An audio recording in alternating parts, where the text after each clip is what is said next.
باری دیگر برای شما سلام میگویم بینندگان عزیز و همه آنهایی که این لحظه ها ما رو در آزادی ویدیو کانال رادیو آزادی در یوتیوب تماشا دارند. شادو گلخوجه هستم چون همیشه در همین وقت یعنی ساعت 10 با وقت پراگ در روبروی شما با سرخط خبرهای روز و البته امیدوارم که چون همیشه بعد 3 ساعت دیگر یعنی ساعت 1 با وقت پراگ همه شما از این زون رو در پخش مستقیم برنامه خبری در همین جا خواهم دید که 15 دقیقه ادامه میکند و اگر شما بیننده دائمی رادیو آزادی باشید پس میدونید که این برنامه فراگیری موضوعی روز تاجیکستان و جهان است. با سپاس از هر یک شما برای همراهی و برای توجه که به ما دارید. من رو میارم به سرخط خبرها.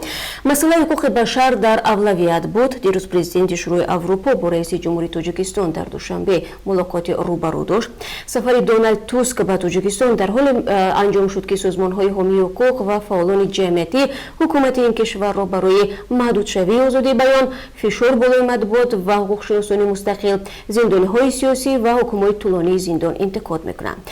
بعد انجام ملاقات با ایمالی رحمان توسک گفت که موضوع حقوق بشر یکی از مسائل مهم مورد بررسی آنها در مذاکرات بود. همکاران ما در یک گزارش سفر توسک به تاجیکستان و محتوای صحبت او را با رهبریت کشور خلاصه می‌کنند و بعد 3 ساعت دیگر ما حتما این گزارش رو پیشنهاد شما خواهیم کرد. از 24 تا به 4 و چرا کارگاه‌های آرماتور براری را می‌بندند. در پی شکایت ساکنان و اکولوگ‌ها مقامات دوشنبه فعالیت قسمی از این کارگاه‌ها را قطع کرده و قسم دیگر را گفتند تکنیکشان را عوض کنند. کارخانه‌های آهنگودوزی با انگشت کار می‌کردند. اکولوگ‌ها استفاده انگشت را به محیط زیست ضررناک و حتی بدتر از تاثیر مواد هسته‌ای می‌دانند. همکاران ما در دوشنبه به چنین کارخانه ها رفته در چندی از آنها را بسته یافتند. چون و چرا این موضوع را شما در برنامه خبری خواهید دید چون گزارشی هست در این باره. دود کشنده در تاجیکستان میخواهند نرخ سیگار را بالا برند تا از افزایش بیماری‌های شش و سرطان در بین اهالی جلوگیری شود. ولی چنین نگرانی‌هایی نیز هست که گران و دستنوراز کردن سیگار برای اهالی کمبیزوات تاجیکستان یعنی سیگاری‌ها را وادار میکند به نوع دیگری تماکو یعنی نوس رو بیارند. نوع تماکوی سنتی که زیانش نه کمتر از سیگار است و در بین اهالی بسیار زیاد استفاده میشود. باید بگویم که تاجیکستان 2 سال پیش قانون درباره محدود نمودن استفاده محصولات تماکو را تصویب کرد و بر اساس آن فروش و استفاده تماکو محدود شد.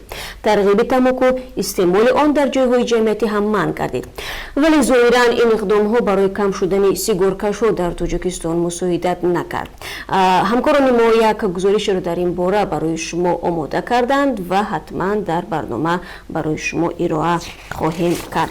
و اگر می‌خواهید خوراک‌های افطاری مردم در پاکستان را ببینید پس بعد 3 ساعت دیگر همه شما را در برنامه منتظر می‌شویم چون گزارش جالبی هست در این باره از پاکستان. و بینندگان عزیز چند خبر دیگر نیز هست که امیدوارم تا برنامه خبری که کمتر از 3 ساعت دیگر هست ما تفصیلاتش رو در دست خواهیم داشت و برای شما خواهیم گفت. و اگر تا آن وقت شما نیز هر خبر ویدیو و عکسی دارید لطفا در اختیار رادیو آزادی بگذارید و ما حتما کوشش میکنیم که با شما تماس بگیریم با امید همکاری بیشتر و دیدار نوبتی. روزی خوب داشته باشید و تا ملاقات.